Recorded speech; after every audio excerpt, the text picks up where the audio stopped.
Minecraft, mas eu tô construindo uma casa pra cada emoção nossa. E hoje a gente vai construir uma casa pra ansiedade. A gente vai fazer uma cidadezinha para as nossas emoções.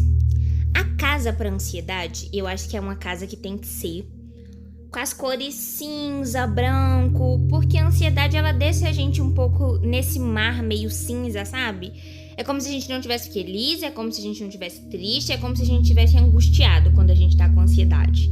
Me diz aí, o que você sente quando você tá com ansiedade? Então, eu resolvi que a casa da ansiedade ela tem que ser um branco meio cinza. E depois que a gente for construindo, eu quero construir tipo uma na frente da outra, uma do lado da outra. E a gente vai colocando depois a rua. A gente coloca uma rua também aqui no meio para poder tipo fazer a divisão das vizinhanças.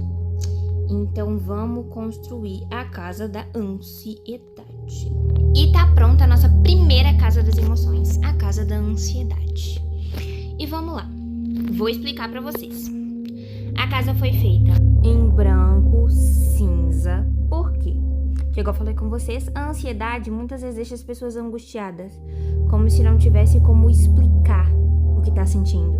É diferente da alegria, que a gente utiliza muito amarelo para poder falar que tá feliz, o azul que simboliza muita tristeza. A ansiedade, as pessoas normalmente sentem angústia, sentem um monte de coisa. Então eu achei que o branco, o cinza ficaria bem bacana.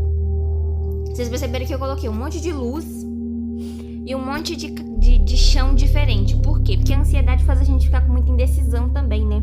Do que a gente quer no futuro, do que a gente quer no passado, ficar pensando muito lá na frente, ficar pensando em muitas coisas ao mesmo tempo. Então, quis colocar um monte de luz, por quê? Pra demonstrar essa indecisão de pensamento, isso de ficar pensando em muita coisa. Ah, eu tenho que pensar nisso, eu tenho que pensar naquilo, eu tenho que fazer isso, eu tenho que fazer aquilo. Por isso também que, por exemplo, aqui tem 3 portas. Aqui do lado tem 2 portas. Atrás também tem porta, aqui também tem porta. Por quê?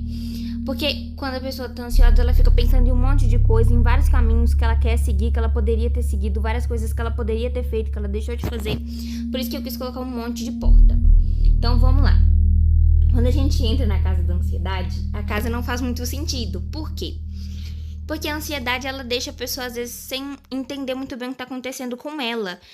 Com falta de ar, com taquicardia. E, às vezes, a pessoa se sente muito... igual eu falei, com falta de ar. Por isso que eu deixei a casa pequena, sabe? Como se fosse pequena, abafada. Como se a pessoa se sentisse sem ar dentro da casa, sabe? Por ela ser muito pequena, muito apertada.